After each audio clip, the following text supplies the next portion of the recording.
Babata sauce, barata sauce, bariga sauce. Who got the sauce? Babata sauce, barata sauce, bariga sauce. Who got the sauce? Babata sauce, barata sauce, bariga sauce. Who got the sauce? Babata sauce.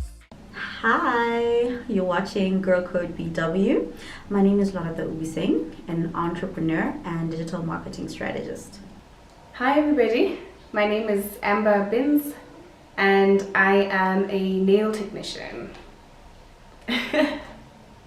Hi, I'm Zuziwe Mavuma. I'm a singer and radio presenter.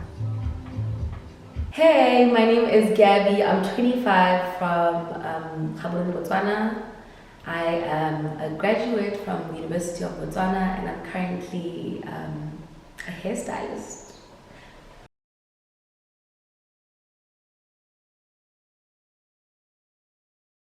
Do you endorse abstinence before the institution of marriage? My mother's watching at home. Yes, I do.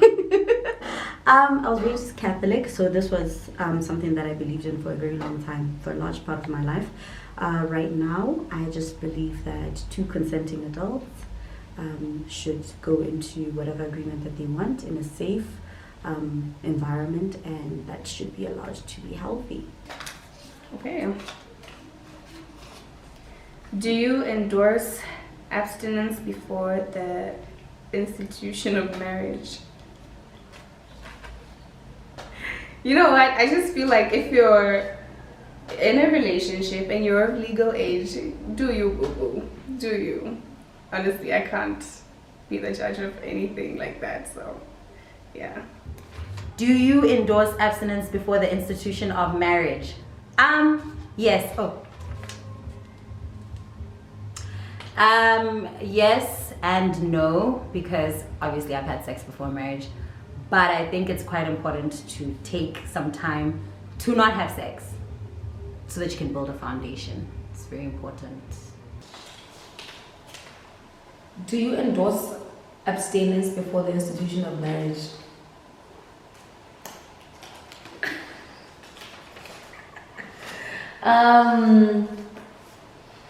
Not necessarily, man. It's a free world. Like, I mean, if you can, you should, but you know, most people can't. Whew, it's hot. Why does Botswana have an increase in single parents raising children? Well, I don't think it's an increase, but it's always been like that. Personally, I feel it's because of the culture. The Botswana culture has this form of protecting men that I don't understand, patriarchy maybe, and that's enabling a lot of men to withdraw from the family unit. Why does Botswana have an increase in single parents raising children? Oh, that's a tough one. I think there's a lot behind this. I don't know if it's maybe, oh man, I really don't know, guys. I really don't know. Why does Botswana have an increase in single parents raising children? I think it's because of a lot of trauma that some of us have gone through, and the fact that our parents don't teach us that we can't disrespect other people's children.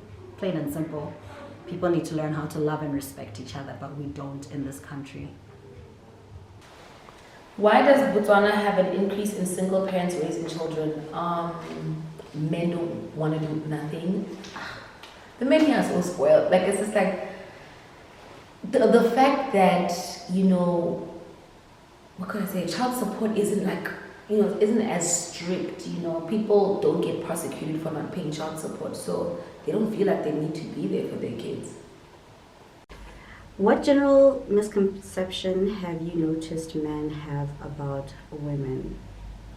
That we are stronger than them. I don't think we're stronger. I think women have less of a choice but to be strong. So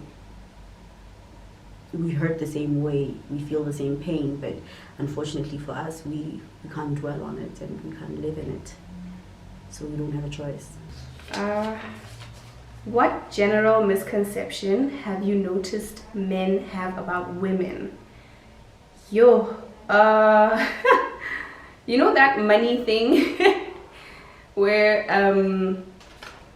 people are always talking about how, men always say that women are so much into money and all that stuff. It's not really about that. Women want more than money just in a relationship. So, what general misconception have you noticed men have about women?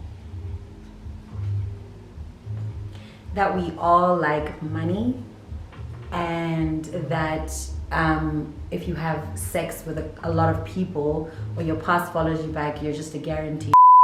And that's not true. Some women feel liberated, some women feel strong. So men should just calm down. What general misconception have you noticed men have about women? In Botswana, men, I don't know, man. Like, men are so narcissistic, and they just always feel like all women are materialistic, and no one wants to work a day in their life. So yeah, that is the general misconception.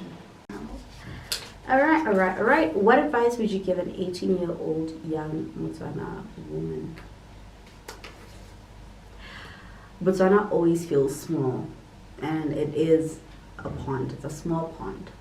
But outside this pond, there is so much more to life, and you must not allow yourself to be limited by the space and the people and the expectations that our society has on you. There's so much, Miguel. Like, find it and own it.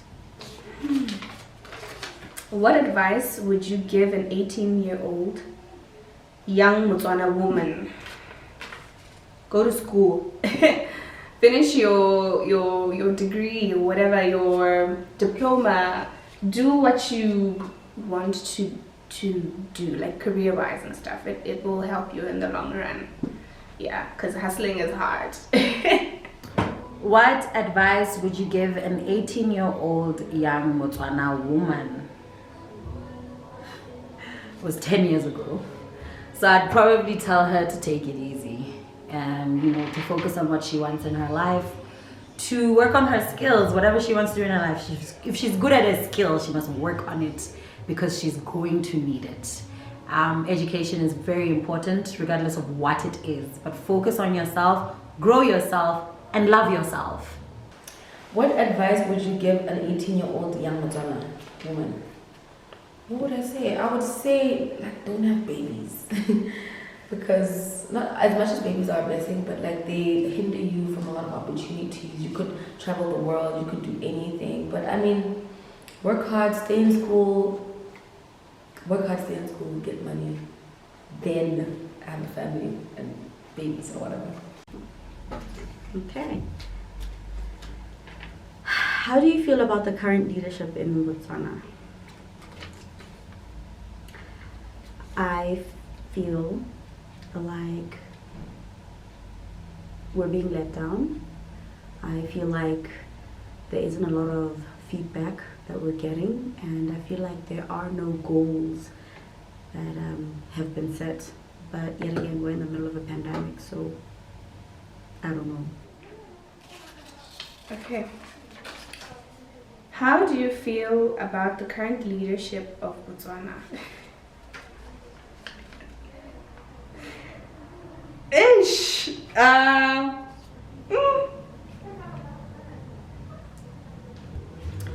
How do you feel about the current leadership of Botswana? No comment. How do you feel about the current leadership of Botswana? I don't feel much. I feel like I don't feel their presence, so I can't feel anything. Yeah. Okay. What do you feel the government could implement to increase jobs? Okay. I know they're trying this whole tech thing, and I feel like they're going about it the wrong way. There are so many ways in which people can find jobs online. Unfortunately, those services and products are not available for people in our region. And if the government worked with international companies to actually form bilateral relations with those companies to bring those jobs in, we could actually make more jobs through technology. But yeah. What do you feel the government could implement to increase jobs? Okay, I don't know. I just feel like a lot of things could be made locally here. So I think like, yeah, all those kids in Palape, the varsity in Palape, I think they could get something if most things were manufactured here instead of importing.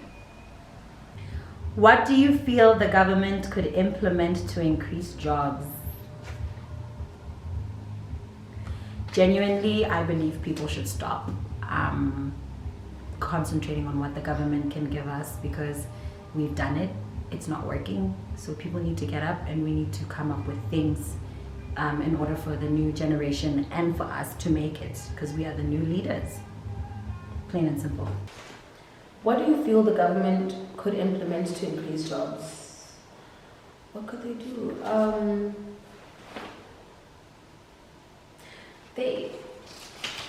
To increase jobs, to increase the industry, like to I don't know, so much. Like there's so much. Like I need about more time to explain this. What should the fair minimum wage in Botswana be for its citizens? Well, at the current rate, or in the situations that I feel we're in, I don't think anybody should be earning less than 2.5 minimum. Jesus, it's getting hard. What should the fair minimum wage in Botswana be for its citizens? Hey, guys, this is like a serious thing, ne? I don't know. Currently, I can't say. I can't give an exact price or price range or rate range, but it should be more. It should be more than what it currently is, because things are expensive, guys. What should the fair minimum wage in Botswana be for its citizens? Excuse me. 3,000 is not enough, so we should move maybe to 7.5. What should the fair minimum wage in Botswana be for citizens? I don't know, because I work for myself. So I don't know. What do normal people get? Like what, 3K? I think maybe 5K, because rent is expensive, transport is expensive, it's COVID, kids, school fees. So maybe 5K? Should Botswana legalize the use of medicinal marijuana? Is this even a question? Yes, please. Right now, people are making millions, like individuals and corporations around the world, from the medicine. The benefits are not just monetary, also health benefits. I mean, it really doesn't make sense. I feel like we're so behind as a country that we move like 10 years after the rest of the world, and that's the reason why we're not diversing as fast as we should. Okay. Should Botswana legalize the use of medical marijuana? Keyword medical. Yes, it should. It should. I mean, if it's for medical purposes, yeah, why not? I'm up for it. I'm down. Whatever. Yeah. Should Botswana legalize the use of medicinal marijuana? Yes. Yes, because it helped my grandfather when he was passing from cancer. It helped him, with his system. He got the medicine from South Africa, and it really helped him transition. So yes, yes, yes. Wow.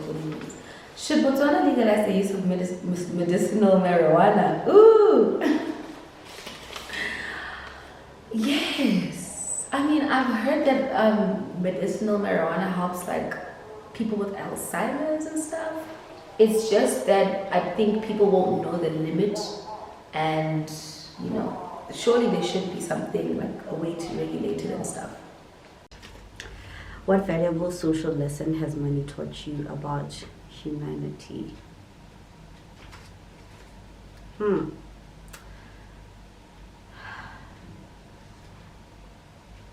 that in order to save humanity, you do need money. And in order to create the happiness that you want in society, you need money. The lesson there is you have to know how and when to use that money in order to create that environment. And we're getting that wrong. Okay, what valuable social lesson has money taught you about humanity? Oh my goodness. Honestly, right at the top of my head, I can't really. No, man. People with loads and loads of money tend to have a weird, vibe. But like, no, I don't have anything to say about that. What valuable social lesson has money taught you about humanity? Money seems to make a lot of people angry, violent, and you lose a lot of friendships. So humanity is shaken by money. That's why a lot of people think money is the root of all evil. But I think if we slow down a bit and stop concentrating on money, we'd be fine. What valuable social lesson has money taught you about humanity? Oh my gosh, I actually saw this in a meme. I actually posted this meme. Is that money is freedom. Honestly, if you have money, you can do anything. So yeah. What do you do on a daily basis to make the world a better place? On a daily basis, I am the co-founder of Dipalani Leaders Breakfast. It's a mentorship program for teenagers, both boys and girls, and we basically go into schools and communities to try and instill the skills and resources that teenagers need to become better leaders for Botswana. That's what I do. What do you do on a daily basis to make the world a better place? I greet random people. I just do that whole walking past somebody and that random dumelang. Yeah, I do that. I think it puts a smile on people's face. What do you do on a daily basis to make the world a better place? Yikes. I mean, I've tried to learn a little bit more about impoverished people so that I can help them wherever I can help them. I work with kids, I've worked with disabled people, even still and now. So that's what I'm trying to do, share myself equally to help. What do you do on a daily basis to make the world a better place? What do? I just try to give out as much as possible to people that deserve and the needy. If I can give someone $5 and I can afford it, I will. But yeah, I just live my life to better other people, underprivileged people's lives. Are you going to take the COVID-19? Yes! Hey, yo, please. Can I have it today? I'm definitely going to take it. I know there's not a lot of trust between us Africans and the rest of the world when it comes to medicine, but we need to travel, and that's going to be the only way I can travel. That's going to be the only way I can get a lot of things done. So definitely, yes, I'm going to take that vaccine, and I feel like we should all do it together. Okay. Are you going to take the COVID-19 vaccine? Yes, I am. I am. I think we all should. Yeah, I am going to take the vaccine. Are you going to take the COVID-19 vaccine? I don't really take a lot of medication because I'm allergic to a lot of things, and I have asthma, and I have all these crazy other things. So no, until it's okay. Are you going to take the COVID-19 vaccine? Definitely. I definitely think I will. It's just that it hasn't been... We haven't got the opportunity to take it, but I definitely will. I don't even have to explain it. Explain why. I feel like this is just causing drama. What has the COVID-19 pandemic taught you about yourself? Yes. Well, it has taught me that I thrive in chaos. It's such a bad trait because I feel like it's because of all of my issues, my psychological issues, but I thrive in chaos, and it's brought that out of me. I love it. Okay. What has the COVID-19 pandemic taught you about yourself? Oh, that I am a go-getter. That's what it has taught me. Being a business owner, it taught me not to back down. It taught me to be extremely patient and stuff. So yeah, no, I'm a go-getter, Sham. Yeah. What has the COVID-19 pandemic taught you about yourself? That there were a lot of skills that I was not concentrating on, that I don't really like people, and that I like to focus on work.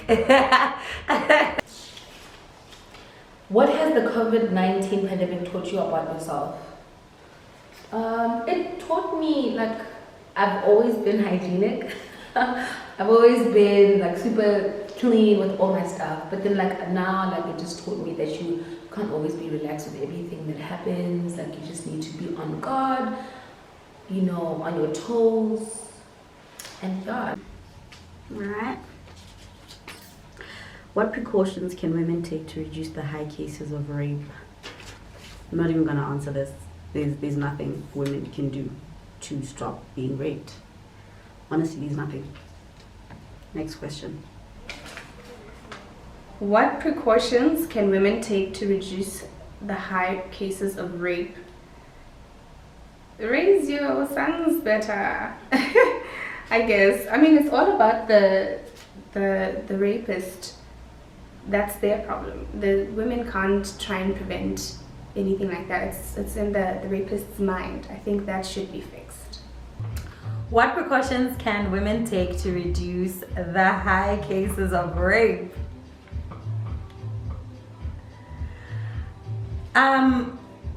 I think we've done enough. We really have done enough. We've dressed longer, we've screamed, we've shouted, so we're tired. I think the men need to take that into consideration now.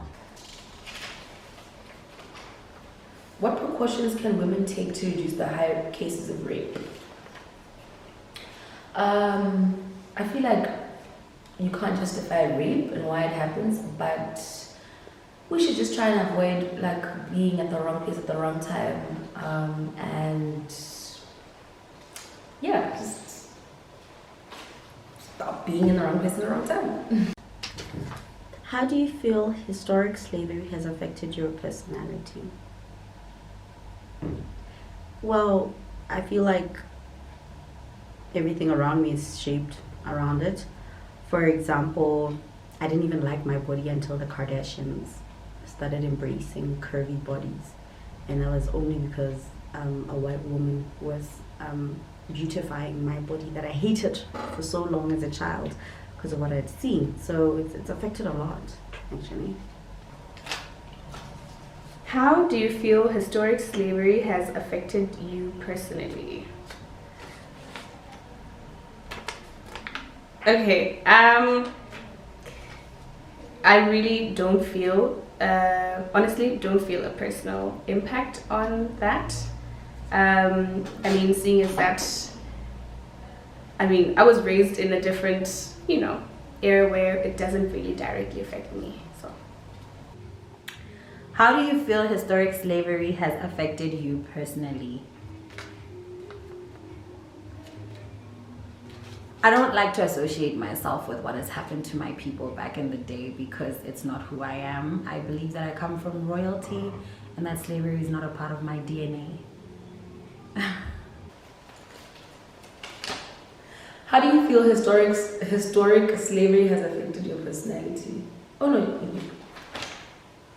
personality. You personally.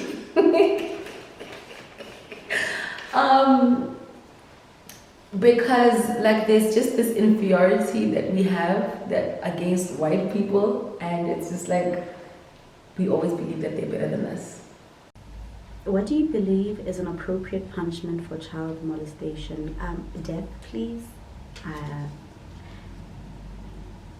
I mean, as a species, if one of our own is destroying or harming our young, it only makes sense for us to eliminate it in order for us to continue. That's just on a basic level.